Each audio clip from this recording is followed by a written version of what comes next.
तो झारखंड में पार्टी की जो राज्य कमेटी है उसकी बैठक थी कल और परसों। तो उस बैठक के सिलसिले में हम आए थे।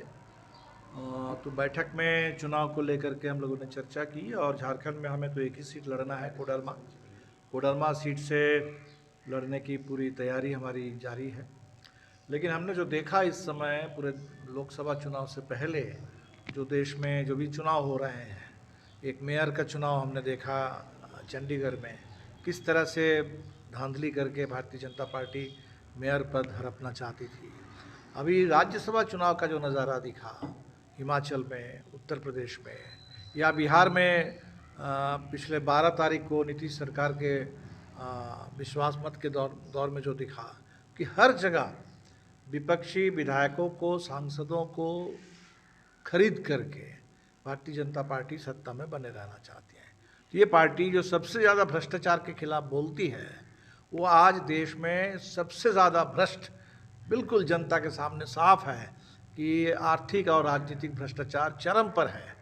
जो अदानी के साथ रिश्ते हैं वो तो अपनी जगह पर है।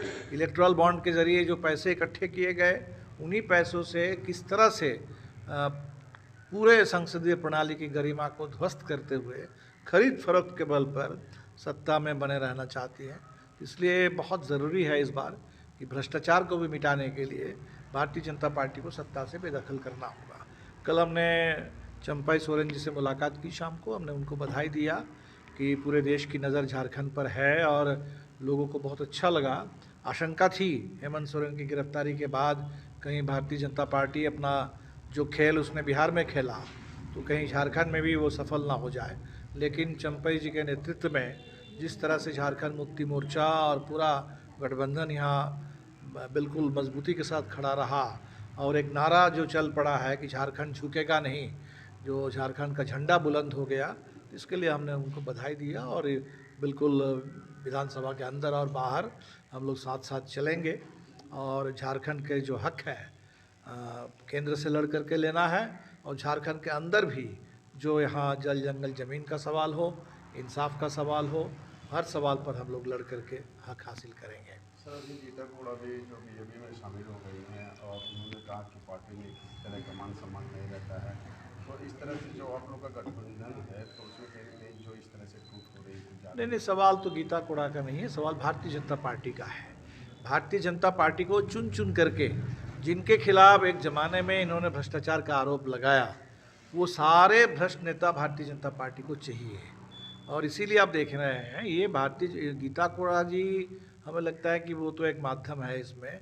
भारतीय जनता पार्टी इसी तरीके से पूरे देश के हर राज्य में, महाराष्ट्र से लेकर झारखंड तक जिनके ऊपर एक समय भ्रष्टाचार का सबसे ज़्यादा आरोप लगा, आज उन सबको भारतीय जनता पार्टी अपने पास जमा कर रही है। और हमें लगता है कि इससे कोई फ़र्क नहीं पड़ने वाला, बल्कि लोगों का जो भ्रष्टाचार के खिलाफ और भाजपा की तानाशाही के खिलाफ जो संकल्प है राजनीतिक, वो और ज़मीन पर मजबूत हो जाएगा। और इसलिए इससे हमें लगता है कि झारखंड में और ज़्यादा लोगों को इससे एक गति मिलेगी, ऊर्जा मिलेगी और चुनाव में परिणाम बहुत साफ हो जाएगा। सर, देर शाम जामताड़ा में ट्रेन हादसा में बहुत ही जो मुआवजा देने की बात हो रही है उस पर राजनीति हो रही है। नहीं, हमने मांग की है। हमें लगता है कि बहुत ही दर्दनाक ये घटना है और इसलिए तत्काल हमें लगता है कि लोगों को इसमें मुआवजा भी मिले। और मुआवजा बल्कि रेलवे के अलावा अब तो राज्य सरकार भी अगर अपने कोटे से कुछ मुआवजा उसमें दे सकती है तो देना चाहिए। तो बिल्कुल, और सरकारों के अलावा भी मैंने समाज को भी आगे आना चाहिए इस मामले में। ये राजनीति का सवाल नहीं है, ये सवाल एक बिल्कुल मानवता का सवाल है। लोगों की पीड़ा, इस संकट के समय उनके साथ खड़ा होना चाहिए। और रेलवे में, हालांकि ये तो वाकई दुर्घटना है, लेकिन जिस तरीके से रेलवे सुरक्षा की भी लगातार उपेक्षा हो रही है, तो ऐसी दुर्घटना देश में आम होते जा रही है। तो बिल्कुल इसमें हम लोगों को और सतर्क रहना चाहिए। किसान से जो किसान आंदोलन शुरू हो गया है, तो किसानों की मांग बहुत सीधी है। और अर्जुन मुंडा जी कृषि मंत्री हैं, एक तरफ ट्वीट करते हैं कि हम किसानों से वार्ता करके इसका हल निकालेंगे। तो पहली बात तो है कि अगर वार्ता करके हल निकालना चाहते हैं तो ये दमन क्यों हो रहा है किसानों का? दमन पर रोक लगे। ये जो गोली चल रही है, शुभकरण सिंह से लेकर के अभी 4 किसान की हत्या हो चुकी है, तो सरकार इससे बाज आए और बिल्कुल सीधी मांग है किसानों की कि तमाम फसलों के एमएसपी की गारंटी हो। तो अर्जुन मुंडा जी इसकी गारंटी करें। जो मोदी की गारंटी कहते रहते हैं, तो किसान जो गारंटी मांग रहे हैं, तो किसानों पर एमएसपी की गारंटी तो नहीं है, वहाँ गोली की गारंटी और दमन की गारंटी दिख रही है। ऐसा क्यों? और कल बहुत ही शर्मनाक घटना घटी है दिल्ली में। अभी ये नवंबर महीने में आप लोगों को भी याद होगा, जो उत्तरकाशी में सिलकियारा सुरंग में जो हादसा हुआ था, उसमें पूरे देश के, झारखंड के भी बहुत सारे मजदूर फंसे हुए थे, बिहार झारखंड से लेके 40 से ज़्यादा।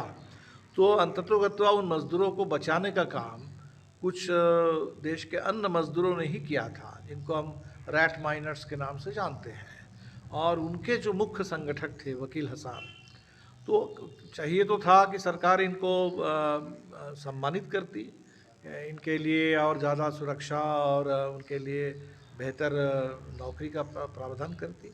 लेकिन इसके बजाय कल हमने देखा कि डीडीए के माध्यम से वकील हसन साहब का घर उसको बुलडोज़र से ढहा दिया गया। बहुत ही शर्म की बात है। जिनको सम्मान मिलना चाहिए वहाँ बुलडोज़र चल रहा है। तो हम तो तत्काल कहेंगे कि सरकार इसके लिए माफ़ी मांगे और पूरा मुआवजा दें और उस घर का पूरी तरह से पुनर्वास, उस घर का पुनर्निर्माण, ये काम सरकार अपने स्तर पर उसको गारंटी करे।